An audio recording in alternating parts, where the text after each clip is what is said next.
Okay, well, thank you everyone for coming. This is great turnout. Really appreciate it. My name is Justin Haggerty. I'm the executive director of the nonprofit Reflow, and we're going to talk about that in a moment. On the right-hand side, we have our agenda. Normally, this meeting would be in person. We would be meeting in the gym. We'd have multiple poster boards, and we would have a very informed discussion about conceptual plans. We really appreciate everyone's understanding that given COVID that we're doing this digitally. We do respect that we're not able to quite connect with everyone going this format, and so we'll talk through a few different ways that we're going to be asking for feedback, both digitally and then in person, ideally in fall as well. But thank you again for attending this session. If you have any questions, Lisa Neeb, Reflow's Green and Healthy Schools Project Manager, will be collecting those questions during our session today. So please just feel free to type those into the chat. We do have 2 breaks during the discussion today for questions. And so Lisa will be collecting those and we'll answer those as we get to those points. We also have a number of other representatives here too. So Lisa Sasso is here from the Milwaukee Metropolitan Sewage District. And so I'll just ask Lisa real briefly to explain what MMSD's interest is in green and healthy schools, because they are the organization that's sponsoring Reflow's involvement to support the schoolyard redevelopment conceptual plans. So Lisa, you're gonna have to unmute yourself. You guys hear me okay? Yes. All right, so my name is Lisa Sasso. I'm a project manager with MMSD. And as you guys, unfortunately, we had all that heavy rain, so this is kind of a perfect timing to show the connection to why we invest in these schoolyards. MMSD, we have a vision by the year 2035. We want to have 0 basement backups, 0 sewer overflows, and really reduce that risk of flooding. So that's kind of the main function of MMSD is wastewater management and flood management. But where I come in is on the stormwater side. That involves infrastructure, which is soaking up water where it falls in a natural or engineered way. And so why MMSD is invested in working with Reflow and the schools is because, as you guys all know, a lot of Milwaukee school areas have been paved over, and when the water hits those surfaces, it runs off taking pollutants. Kids can get hurt on those cracked surfaces. So MMSD, our main focus is to help get rid of that asphalt and put in different strategies that can soak up water to help relieve our system. But then also MMSD has a big sustainability initiative that includes that human social side, and there's the value in schools with not only are the students and teachers being informed, but the students tell their parents when they get home from school, and there's new students every year, community members. So it's just a really great investment to work with the school system. Perfect. Thank you, Lisa. So MMSD is sponsoring this effort. I do want to underscore that what we're going to be reviewing today is a draft conceptual redevelopment plan, and we'll talk more about that. But before we get into things, I would like to ask if there's any elected officials on the call that would like to introduce themselves. I saw Alderman Murphy. If you wouldn't mind going first, and then we can go from there. Sure. Justin, thank you very much for including me. And let me begin by saying my apologies, because I know I have to run to another meeting in not too distant future. But this is obviously an important project for Neeskara, but really for the community at large. I've been always a huge proponent of trying to remove some of the concrete and channelization along our river streams or in our public right-of-ways. I used to be a commissioner at MMSD and worked very hard with Kevin Schaefer to get a lot of the funding that you are now taking advantage of in their budget. But I've also, in my duties as alderman, created a program called MK Plays, which has been raising private money to renovate playgrounds throughout the city of Milwaukee. And we'll have at the end of this year nearly 17 playgrounds renovated, raising over $3.5 million in private resources. So this is wonderful to see. I can tell you in Neeskara, one of my first budgetary actions as a common council member 30 plus years ago was putting in a budget amendment for the tot lot at Neeskara. which it hasn't changed in 30 years. It's the same tot lot, so it's long overdue.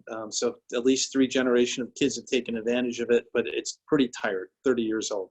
So I'm excited about seeing the developments at the playground. I think not only the kids will have a great advantage, but the neighborhood as overall will be really thrilled with it also. Excellent. Thank you so much. Are there other elected officials on the call that would like to introduce themselves? Okay. So with that being said, let's jump into this. I did just want to provide a quick overview of what Reflow is. Reflow is a nonprofit. We work on a number of different projects with partners. We focus our energies on community-based water projects in the Milwaukee area, and Green and Healthy Schools is one program area.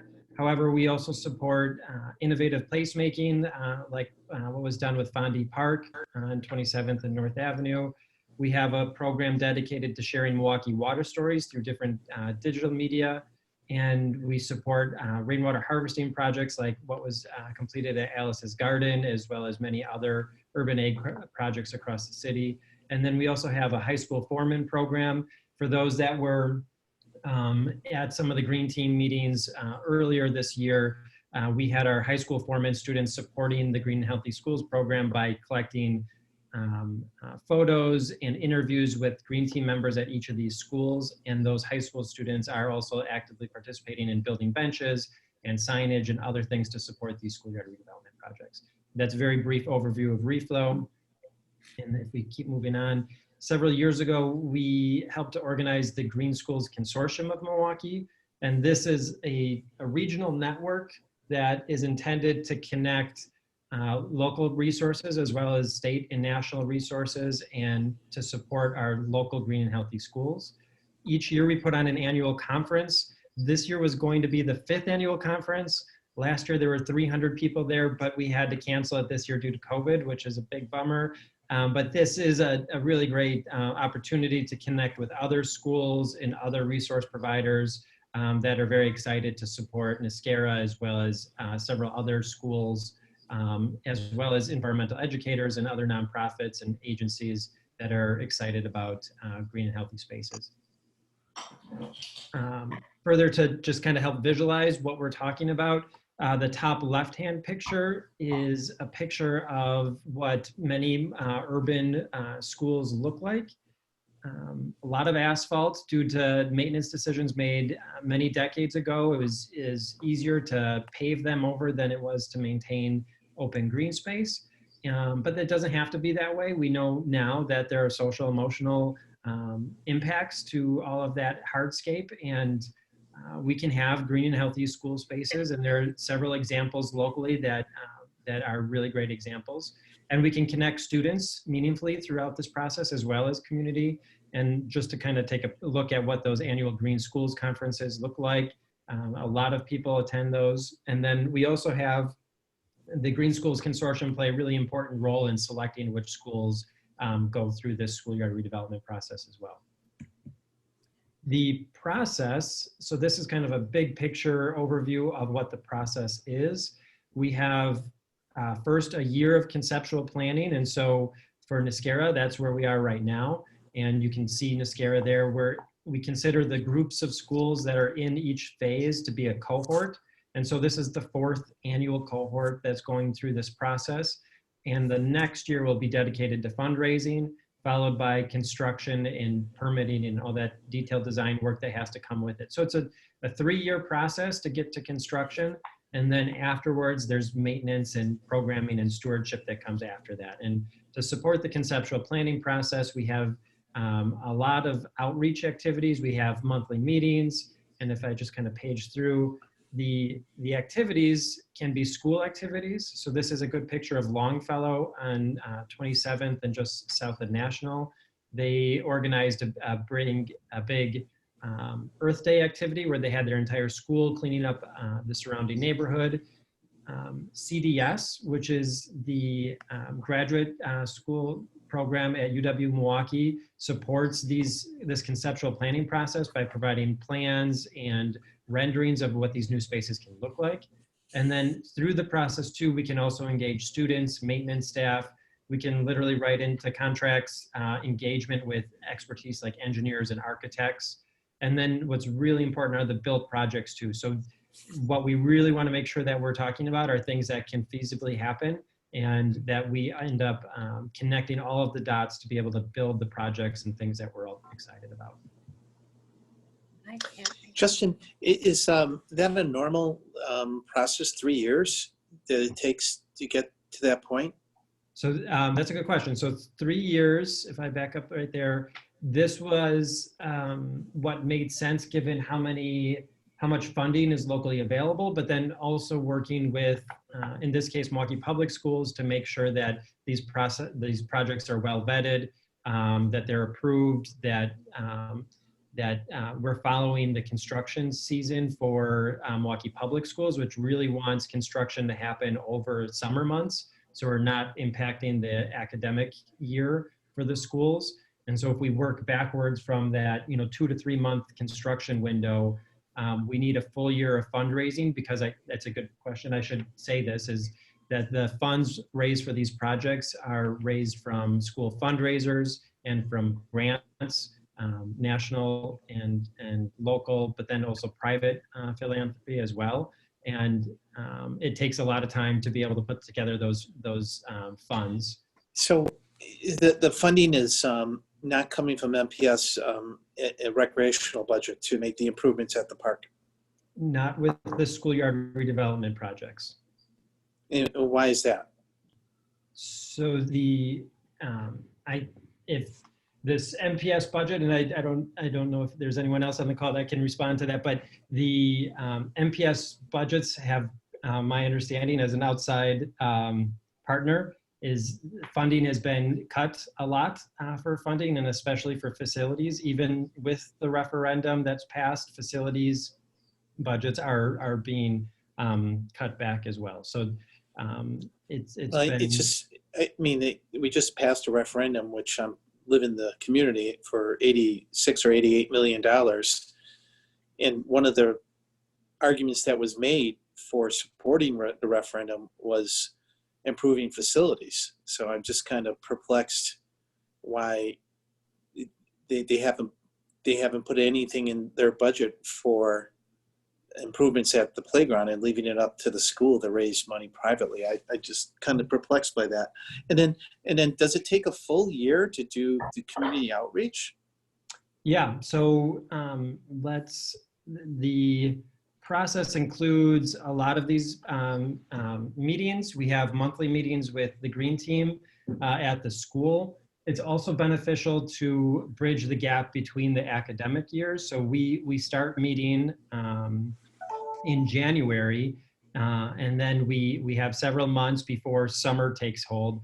And then we meet again in that conceptual planning phase in the fall. And that's beneficial to connect the dots between the two academic years, because there may be new green team members, there may be turnover of staff. It's helpful because there's also the annual Green Schools Conference that helps to connect the dots on some of the curricular connections that are planned. And as a part of this, we put together a fairly robust conceptual plan document that communicates what the maintenance requirements are, the curricular connections, the fundraising targets, and that all takes a significant amount of time.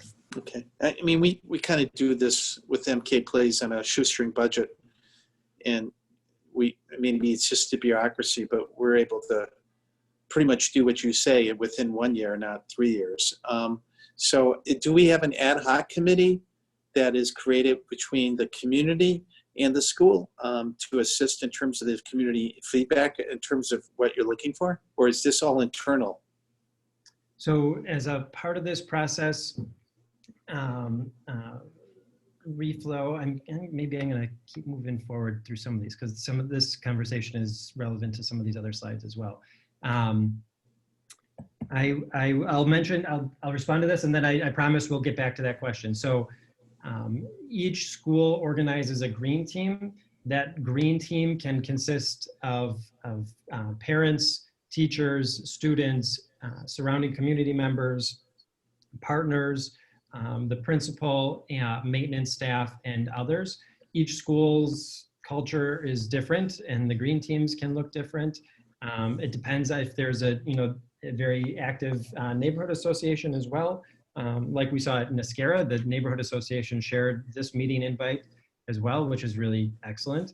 The green teams look different depending on which school we're at, and we have monthly meetings with those green teams. So this call is also an opportunity for anyone that wants to participate in those monthly meetings or to receive updates around where the conceptual plan is going, that we can share that information as well. Okay, and I'm sorry for interrupting. No, that's good. These are good. I have to leave shortly, and I had to get my questions out there. Yeah. So, thanks. I'm just going to show a couple of pictures of other schoolyard redevelopment projects that went into construction last summer as a part of cohort 1. This is Starnes Early Childhood Center. Removing the pavement and putting in porous rubber surface allows to soak in stormwater, and we were able to do it in a way that also communicated the connection to local water resources, being Lake Michigan and our 3 major river waterways as well, also with meaningful connections to recreation. And then here, the students line up on these city nodes, so they line up in Milwaukee or Chicago as opposed to 1, 2, or 3. And then there's bioswales and improvements to other recreational facilities as well. I'm not going to talk about each one of these, but just the highlights. Here, there's this picture was taken before the synthetic turf field was put down or completed. But projects also include greenhouses, or can include greenhouses based on the school's interests and ability to raise funds that Reflow and MPS Foundation and the MPS Grants Department support, as well as facilities. Outdoor classrooms are really important with these projects as well. And we do want to communicate that we're not talking about removing all of the pavement, that we are leaving a significant amount of pavement for basketball and other recreational facilities. In this case, this school, this is Hawley, just nearby as well. So the stormwater that runs off of the parking lot and the other asphalt surface that you can't quite see in this picture, as well as this redeveloped space, all runs down to an underground cistern that we're working with the school to be able to connect a weather station and some sensors to be able to measure how much water is flowing through that green infrastructure. Then the last kind of before and after picture I want to share, this is Burdick, just north of the airport. They had a hoop house. The plan was to upgrade it to a full greenhouse, but funding wasn't able to be raised in this case. And so I do want to just kind of call out how important it is to have a really robust conceptual plan and then spend a full year in fundraising, because we do need to raise funds, write grants, and conduct fundraisers. And if we aren't able to get there, then we don't end up having to get everything that we want. However, in this case, for Burdick, we were able to remove about 60% of the asphalt, which is excellent, a brand new green space, a hill, outdoor classrooms, and a large bioswale as well. I'm going to go through this fairly quickly. So the schools that go through this, they submit a 2-page application, and it's based on their need and enthusiasm. I'm going to ask Mr. Owens, if you've been able to join us, to just kind of chime in here, if you'd be willing to communicate a little bit about why, and there you guys are for Neeskara, what your need and enthusiasm is at Neeskara, and just kind of reiterating what you shared with the Green Schools Consortium several months ago.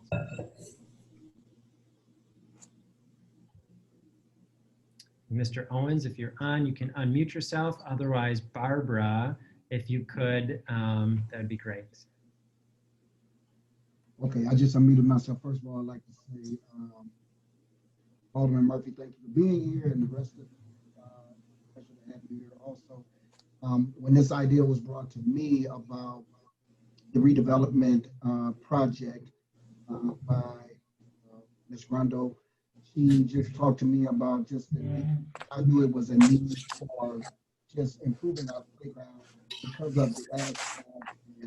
And so when the idea was brought to me, I felt that it was an opportunity for us to talk about, to possibly redevelop our playground. We did need more green space. And so I just felt like, you know, when I was asked to be a part, that it was not only for our community as well, that could, you know, benefit from having a redeveloped playground.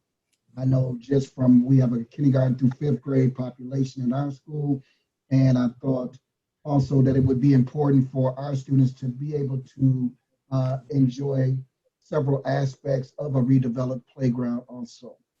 Ms. Grundle, do you want to speak a little bit about some of our thoughts when we came together? Sure. The fact that we have so much asphalt and the kids don't have any space to play where they can actually experience a more natural environment really struck me as a part of their education that they were really missing. And so the fact that Mr. Owens was so on board with trying to get this grant and working with all of the teachers was really exciting. I don't know if Ms. Rowan's on this call. Ms. Rowan, did you want to add anything also to that? I think one of the other things that was really important to us was we really see Neeskara as a fixture in the Washington Heights community. And it is one of the only playgrounds within walking distance of this neighborhood. So we really wanted to make it a place that could be used not only by our school community, but also by our neighborhood community as well. So when you look at it, it was important to us to have features that not only we value and that could enhance the learning that we do at Neeskara, but could also enhance how we as residents of this area and this neighborhood enjoy our open spaces and our spaces in the community. Awesome. Yeah, thank you for that. And so just to kind of reiterate, so we, the Green Schools Consortium, you guys shared that perspective, and the larger Green Schools Consortium voted for Neeskara to go through this process, and 5 schools go through this process each year. This, this graphic further communicates where we are in the overall process. So here we are in May, and to kind of work backwards again from the construction window. Construction will take place, is intended to take place in 2020. So there's lots of opportunity to provide feedback here. With that being said, we are trying to wrap up the conceptual plan by the end of December 2020 so that we have everything we need to be able to start writing grants and do the fundraising activities throughout 2021. In conceptual planning to date, has included site photos and historical records. Milwaukee Public Schools has an archive where we've been able to collect a lot of utility information about the school. That's been incorporated. We did a schoolyard use survey that was shared with parents and students and teachers, which is really helpful. We've talked with the school's green team about the existing activities that are at the school so that we can help to strengthen some of the really great things that are already going on. And then we've had these monthly green team meetings as well, and a charrette meeting with CDS, again from UW-Milwaukee, where we have some pretty intensive design around where the plan is and what we'd all like to see in it. And to date, we had, this is our second draft. So this is one opportunity to kind of see early on. But we also wanted to communicate that we recognize this as, you know, digital engagement platform and not necessarily intended to replace per se the in-person meeting, but it is something that we wanted to get some feedback early on in the process before we get too far along. And so we have these 5 different means for people to provide feedback today and over the course of the next 2 weeks. And so I do want to change over to share what the plan is. But before we do that, are there any other questions before we actually look at the conceptual plan?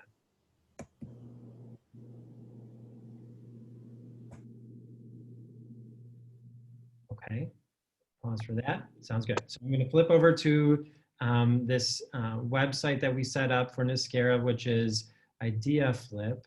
And I'm going to just kind of walk us through here. So first I'm going to walk us through the draft conceptual plan, and then I'll walk us through how to provide feedback. So imagine, that we're in a room and we all have multiple poster boards. This website allows us to be able to put sticky notes on these boards, these digital boards. And so if you have any thoughts or questions, I'd be happy to respond to them after I walk everyone through what the plan all entails. So on the bottom part of this drawing, just to kind of orient ourselves, this is Hawley Road. Here's the school building in the middle of the screen, and on the upper part of the screen is 57th Street. The main entrance for the school is here. And as we just kind of go maybe clockwise around, the existing garden beds, we're talking about keeping those, potentially expanding on those.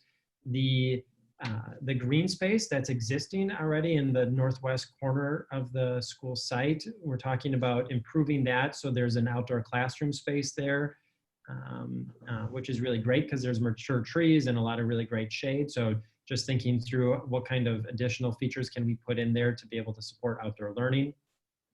And then to the northeast, what we're talking about is a stage area that can also double as kind of like an amphitheater for potential community events if there is interest in that. Also performances by the school that can all take place outside here. And we'll see in a minute some of the renderings that CDS has put together, but this is the hillside and this is kind of the low point of that hill. So it's a natural amphitheater space, which is great. And then as we move through here, the existing tot lot in the conceptual plan, we're talking about improvements. Alderman Murphy brought that up, which is great, is that, this was done several years ago, several decades ago, and the intent is to be able to raise funds to be able to support rehabbing that existing tot lot equipment, and then expanding that area as well to include some musical instruments and some logs and stumps more like natural play features. The blue dot that is on here, these blue dots indicate stormwater inlets. So the stormwater is all draining down to this point and then also to a point down in the alleyway. And so there are two major features that are bioswales that are intended to collect that stormwater and soak it into the ground before it goes into the sewer infrastructure, potentially diverting many thousands of gallons away from the sewer systems. And we're talking about maintaining the existing full court, adding a soccer field, and pushing that half court out a little bit further into the existing asphalt area. Some pavement markings that represent the mascot, as well as include Foursquare and other pavement games, including kickball. And then Gaga Ball is a fun activity that a lot of students get very excited about, and relatively speaking, it's a fairly low cost with a high reward on that one. It's a positive activity, and it can be fit pretty much anywhere on the school site. In this case, we're talking about putting it down here by Foursquare. And then we also talked about having this meditative garden.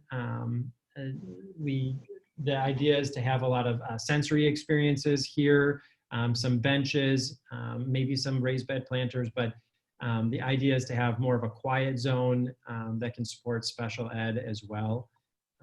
And then right in the middle, we're talking about removing pavement, putting in some loose parts, some benches, a hill, and some additional trees as well that help capture and manage stormwater.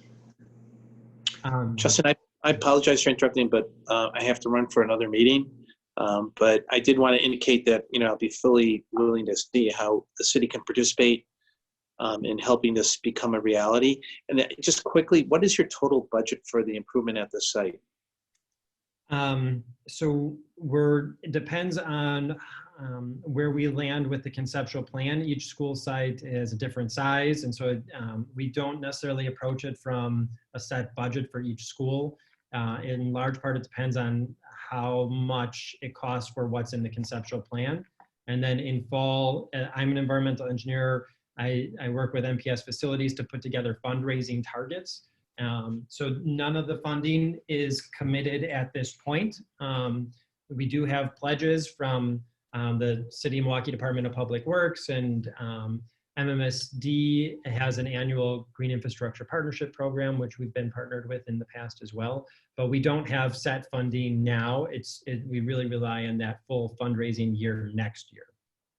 Okay. All right. Well, thank you very much. And thank you all of you for participating and making this a reality. Appreciate it. Thank you.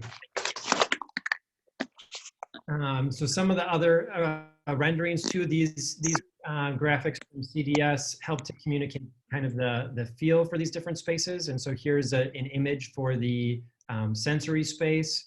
We're going to ask for everyone to respond to these different graphics as well. This is a really great aerial perspective of just to help to communicate some more of the detail. And then here's that outdoor classroom / amphitheater space to the east of the school as well. So with that being said, I am going to walk us through how Idea Flip works. So we set up these 3 different feedback panels. So if anyone has any questions, when we open this up in just a minute, what you can do on the right-hand side, you can click the stationary button that's on the right, and you can click any of these notepads. Just think of these as sticky notes. For our purposes today, the colors will not mean anything. What you can do is just click and drag, and you can say, here, one question is, what Alderman Murphy had was, what is the redevelopment budget, right? So if that question gets put in there, then we can respond to that. And something I will note is that if we click the details tab, is we'll be able to see who asked those questions. So if there's very pointed questions, we can follow up with those people individually, or if we need further clarification on what the question is, we'll be able to do it that way. We're also asking for you guys to provide feedback on what you really like. If you really think that the outdoor classroom space is really great and you feel like you can use it in your classroom, or you feel like you're a part of the surrounding neighborhood and you would like to do certain activities in that space, it'd be really helpful to be able to understand what things you're attracted to with this project as well. And if you make a mistake, you can always hit the delete button here too. So I just left clicked on it and I hit delete. And then improvements. So it is really important. We are early on in the draft conceptual plan phase. So if there are any thoughts about how we can improve certain features, please feel free to drag and drop and provide those comments in this improvement box as well. And then if you have any thoughts about how we're showing things in these renderings, by all means, please just feel free to drop a comment next to each one of these renderings as well. And before we do one more thing is, if you see someone's question and you have the same question, if you really like that idea, feel free to scroll down and do thumbs up or thumbs down on certain features, so that will help us to understand if people are on the same page with things as well. So I'm going to just go ahead. I'm going to invite everyone who's on this call to be able to respond to this right away. And then we also have a number of other activities that can be done too. So I'm going to go to chat. So there we go. So there's a link I just dropped in there. And that is one way to provide feedback. And then we also have the Google Forms option as well. So if I click here, many of the same questions are being asked here in this Google form. So if this is easier for you to provide feedback, please do so in the Google Form option. If you want to download any the visuals that we're seeing here, you can click that link and they're all available in PDF. That's all shareable for everyone to take a look at.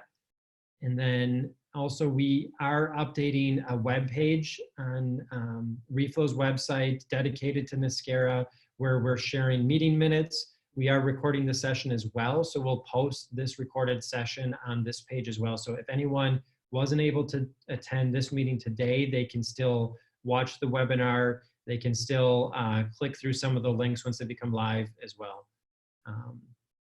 And then we do hope that we can have an in-person meeting in fall to help supplement getting feedback in person. We appreciate not everyone has access to the internet or is well versed in digital formats. So we are really hoping that we can do something in fall as well. And if anyone has any questions, you can feel free to email Lisa Neeb as well with Reflow.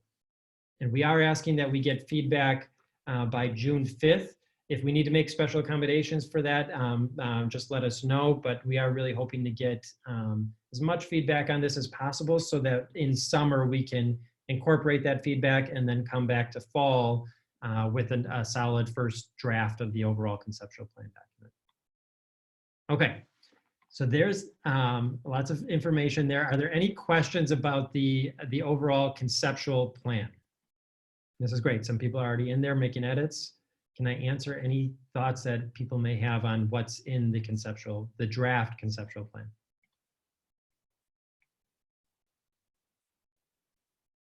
And you'll have to unmute yourselves. I think we set it up so everyone's muted.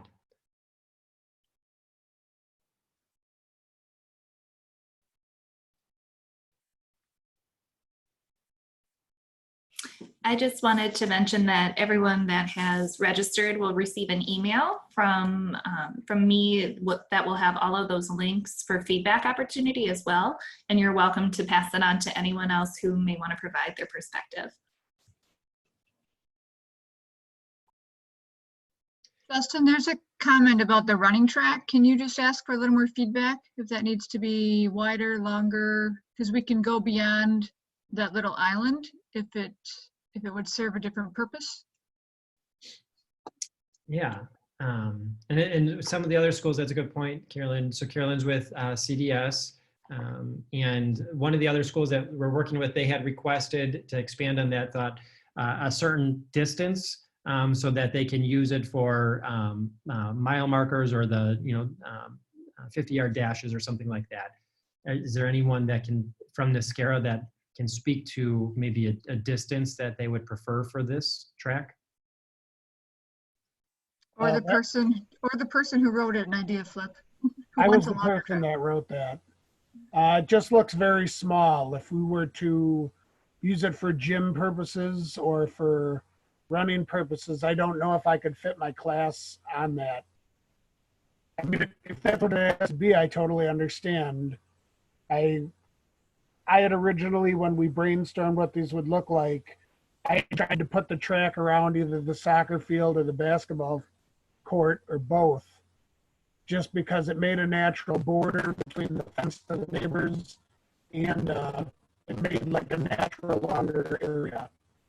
I'm open to whatever. That's just something that would be important to me if you're taking notes. Gotcha. Yeah, so in the next step, we can ask if there's a specific dimension, because we can also do a long line. Let's say if you have to run, 50 feet in a certain time, we can do that. It doesn't need to just be the track. Yeah. So Dave, to go about the respond to that comment, and the full court, this is the existing full court. So we felt like it was probably the most advantageous to keep the full court where it is now, re-stripe it so that there's some more decorative painting surfaces on top of it, but as opposed to spending the money to move the hoops or anything like that, to be able to accommodate something on the side, we decided that, the concept is to be able to maintain it where it is so that we can spend some more of those funds raised on the outdoor classroom features and some of this island feature as well. But if we do really like the idea of showing that, we can consider that as well. But I do like the idea of understanding what lengths are the lengths that we're trying to approach for tracks and for running distances.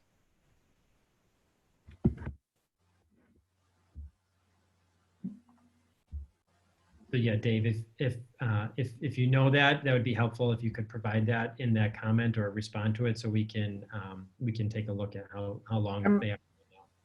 I'm shooting a text to our gym teacher now. That's more his area of expertise. I'll see if I can get him to log on. Awesome. Is there anyone from the neighborhood association? I saw that it was shared through the neighborhood association, which is awesome. This session was. Is there anyone from Washington Heights that's on the call? I'm present. I'm Paula Godkin, and then Joan Janis is also here. One question that we had was to understand more about the year requirement for the fundraising. It looks like this is a formula. This is the 4th time. And is it connected to like a best practice kind of policy or piece of research? For the schoolyard redevelopment process. So yeah, so Reflow is a local nonprofit. We've been working on green and healthy schools for 6-ish years. I personally attend this National Green Healthy Schools Conference each year. We share a lot of our resources and lessons learned with other cities across the US. Through the Milwaukee Metropolitan Sewage District, that's also an avenue to get best management practices from other cities that are greening schoolyards, because this isn't just a Milwaukee situation. It's fairly common for urban districts across the country. And so actually, you know, Milwaukee, Chicago has a great program as well. They're probably 5 years ahead of where Milwaukee is. However, there are a number of things that Milwaukee is doing through this process that is really innovative compared to what other cities are doing. The Green Schools Consortium is something that seems like that's fairly unique to Milwaukee, and that helps provide a really meaningful layer of support for schools that are going through this as well. What kind of, so for the fundraising portion, what kind of community outreach happens, or are bigger sources tapped in? Like, would we kind of go to Coors and to Harley Davidson because they're kind of in our neighborhood, and go to places like that? Yep, so that's an excellent question. So to support that, we put together these conceptual plan documents, and I'm going to a little bit off script and pick what would be a good one. I'm going to go with Bayview Montessori. And just show what these conceptual plan documents look like. And this is what we're kind of driving towards for this year. So this is Bayview Montessori, a lot of asphalt, very similar to what Neeskara is looking at. And so we put together this document. I'm going to page through it fairly quickly, but it communicates what the school story is. As a part of this effort, we work with the school green team to be able to collect images that help communicate what the school culture is. We work with Milwaukee Public Schools in this case to get a lot of demographic data about the school. We communicate if it's in the combined sewer area or what part of the city it is. This information we're talking about. And then we have sections broken out into stormwater green infrastructure, outdoor education, healthy food access, arts and community engagement, and then recreation and other site improvements. And I promise this is relevant to what you asked. So these major themes are relevant to when we start reaching out to potential grantors or to potential local partners. So for example, Harley Davidson, which you're right on, they're in the neighborhood, they would be great to partner with. They may not be excited about stormwater green infrastructure. Maybe they are, but maybe they're most interested in, the arts and community engagement component. And so this conceptual plan is intended to kind of break out the major components or major themes that some partners may be more attracted to because it's kind of more up their alley. Mm-hmm. So that is it. So once we get through the conceptual planning process, which is again all of 2020. So ideally in December, Reflow will print on the order of about 100 of these documents, these physical bound documents. And then what the schools do, and Reflow supports as well as other partners, is to set up meetings with local partners to be able to sit down, share what the plan is, and communicate, if these potential partners are interested in donating in kind, let's like shoot for the moon here and just say like Harley Davidson, maybe they can contribute financially. Maybe they're not in a position to do that. Maybe they can donate a bike, a bike seat or something that they can donate to a silent auction. Maybe they can share it with their employees. There's kind of a nice, healthy suite of different ways that partners can engage with this process. As we move towards December and closer to the fundraising year, then we'll be supported, the partners. So like the neighborhood group and the school group and the people who are part of this team will be supported in how to go about the fundraising, correct? Exactly, and that is an excellent point. I didn't mention that, but Reflow, as a nonprofit that's organized to support community-based water projects, we see this as really important to be able to support throughout the entire process. So we're just talking about this conceptual planning phase, but Reflow's support is intended to stay throughout the entire process.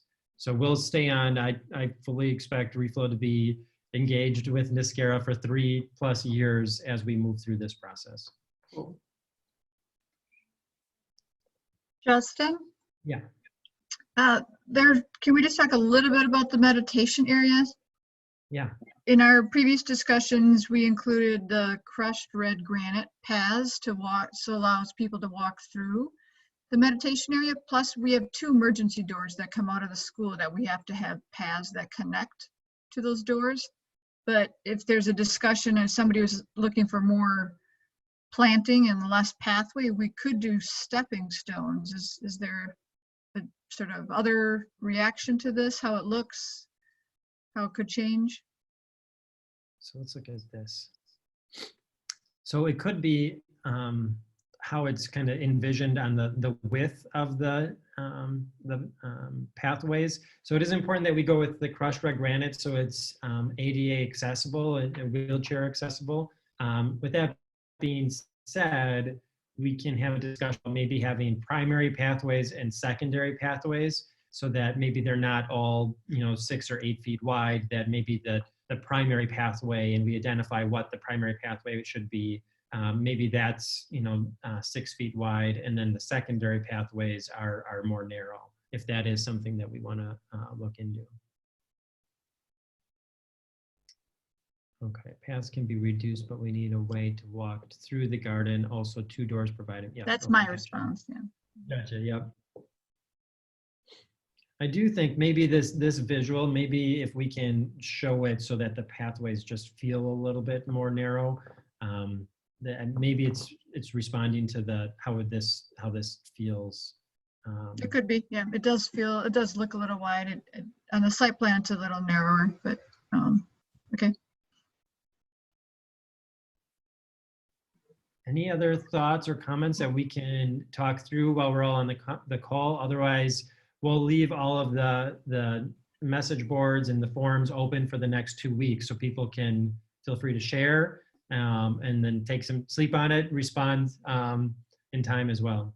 What is the surface of the soccer field? That is an excellent question. So other schools, I know I showed a picture of Longfellow Community School on the south side. That is a synthetic turf field. In this case, we need to talk further with facilities, MPS facilities, about what this field should look like. Because of the position that we have stormwater running towards it, I would be looking at a synthetic turf field or leaning towards that way, just because it's accepting a significant amount of stormwater run on, and we don't want to put it in a position where it becomes really well used and then becomes muddy and then compacted in time.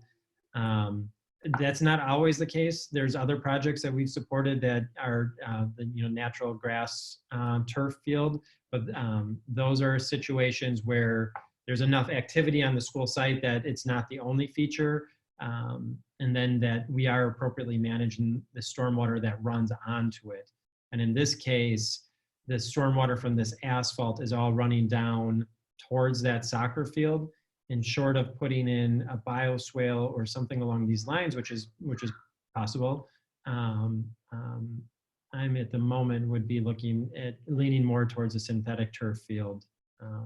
I think that makes sense, because if that's where the water flows, my guess is it would be underwater a lot of the time. Yeah.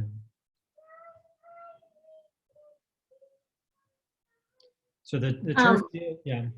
One thing that some of us had questioned from Neeskara is the area kind of between the tot lot and the meditative garden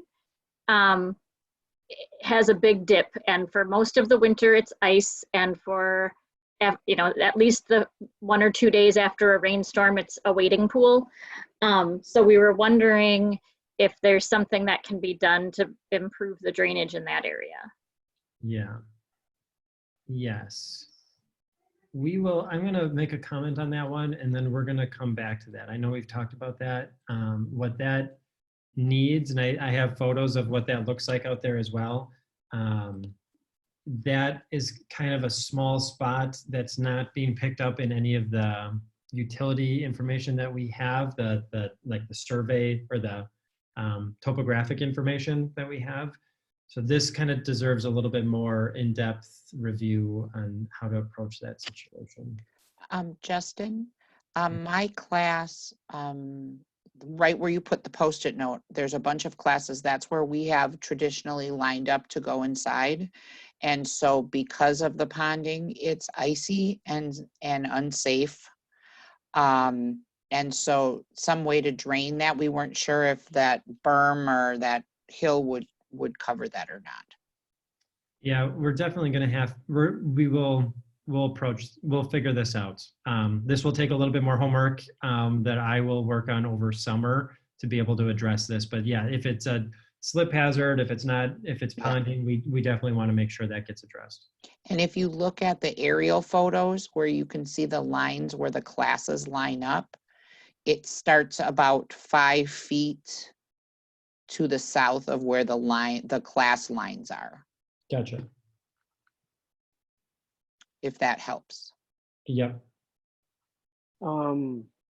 Justin, I was thinking, is there a reason why there's another, I think it's a what was it called again? Bio something? Yep, bioswale. The one closer to the parking lot. Is there a reason why that one's specifically there, or is it just because we wanted to put something? Yeah. So let's look at this. So that's a really good observation and question. So the stormwater quality, so when the stormwater hits the parking lot, it will pick up the oils and coolants and other features that come off of that parking lot, which is the water quality is different from a parking lot than what we would expect to see on a grass surface or even the asphalt in the schoolyard, because that typically doesn't get a lot of vehicle traffic. So managing the stormwater immediately running off of the parking lot is advantageous way to be able to kind of soak in as much stormwater and be able to help improve the water quality earlier on before it runs onto the rest of the school site.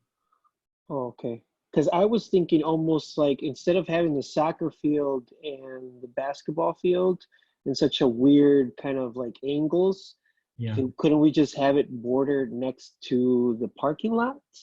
Over here.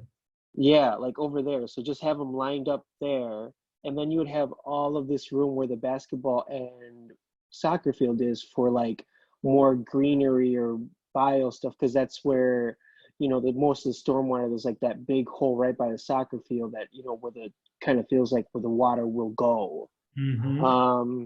And then you can play a little bit more with like stuff around here. But I mean, that's just, a suggestion of like, I feel like it would be more fitting, I feel like. That's a really good thought. So I'm gonna write that down. Can we move soccer to where kickball is? I know what that means.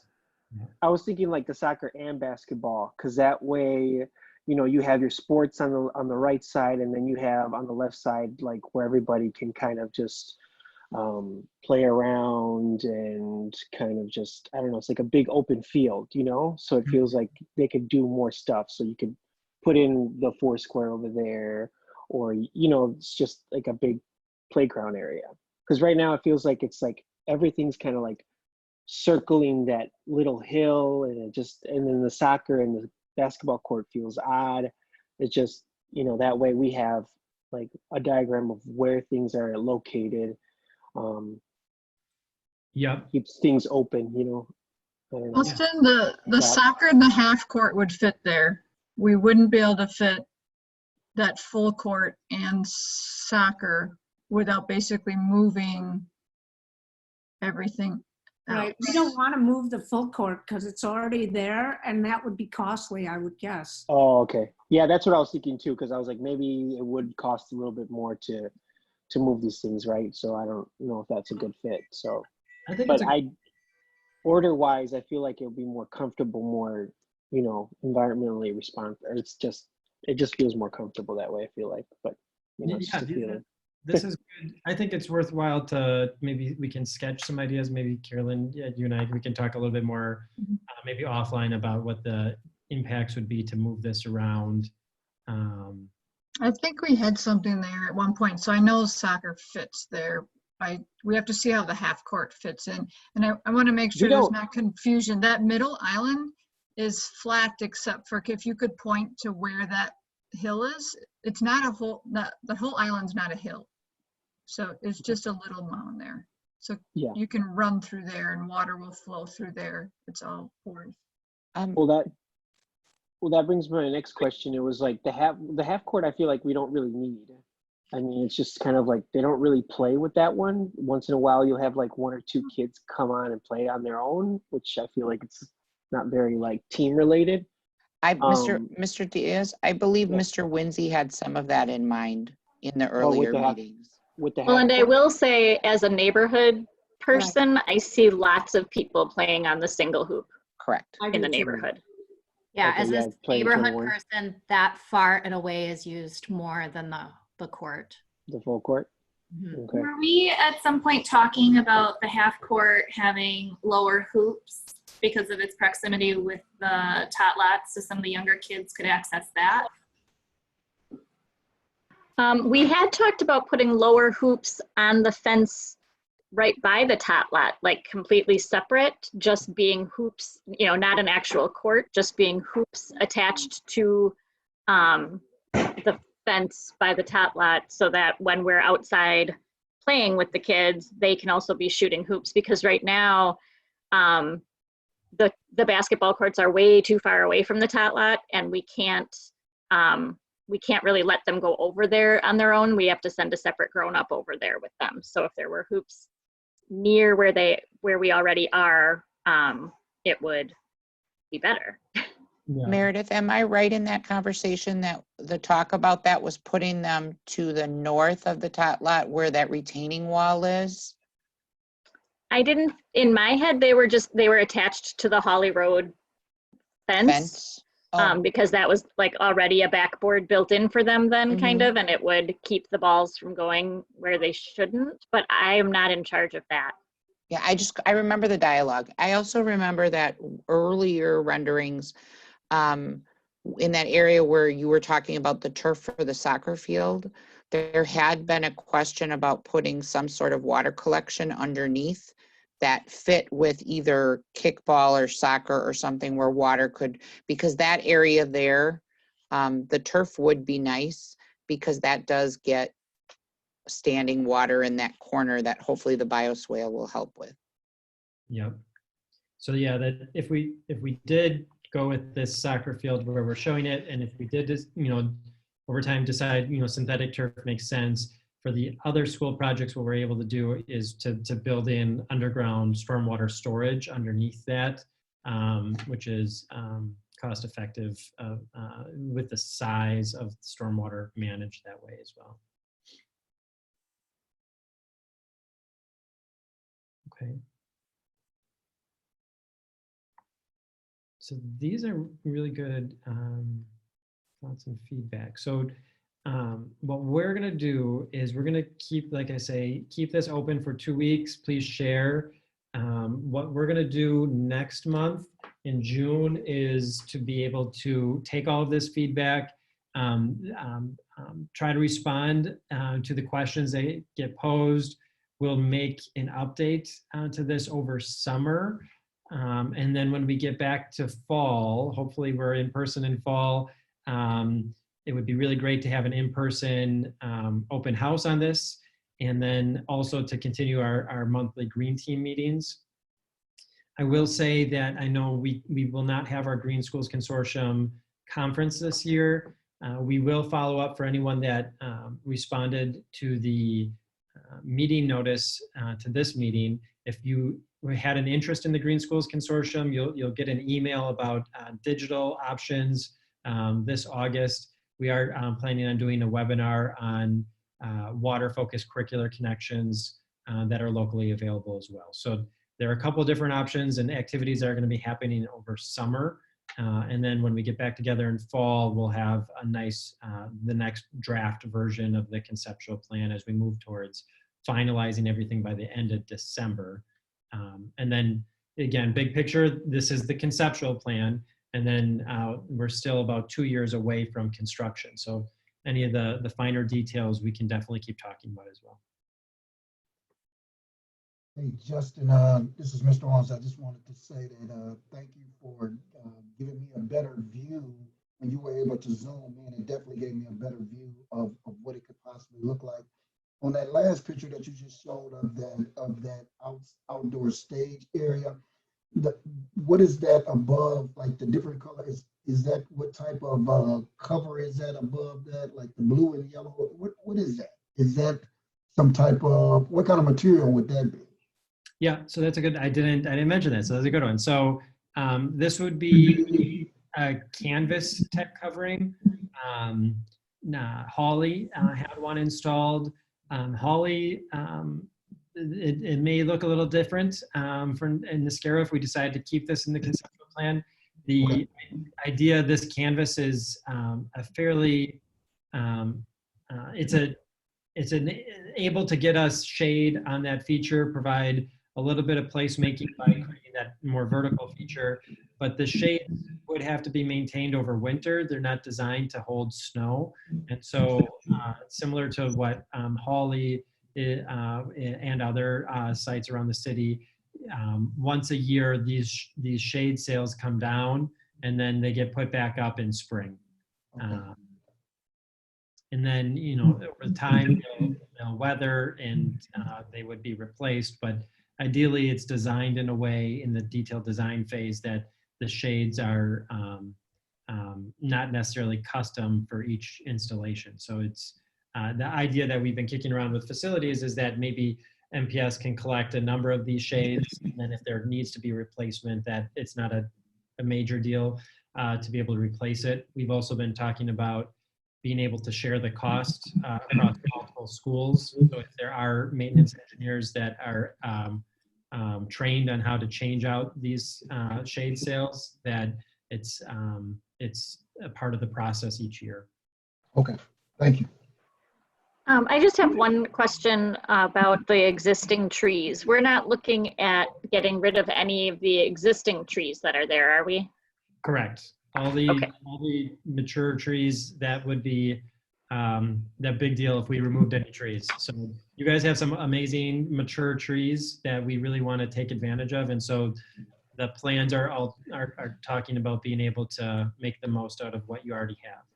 Because there's a really ugly little cedar tree in the front of the building that looks half dead, but it supports a flock of cedar waxwings every year in fall and spring that I don't want to be I don't want it to disappear. Correct. And actually they did cut some trees down like the last 2 weeks we were in school and cleared them out on both the 57th Street and the playground side. So that may need to be revisited for your plans. Okay, thank you for that.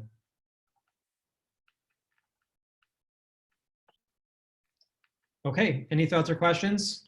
Mr. Owens, thumbs up, we're good? Awesome, thank you. Okay, well with that, look for that email that Lisa's gonna send out to follow up with all these links. And thank you again, everyone, for attending. Appreciate it. All right. Thank you, bye guys. Bye. Thank you, bye-bye.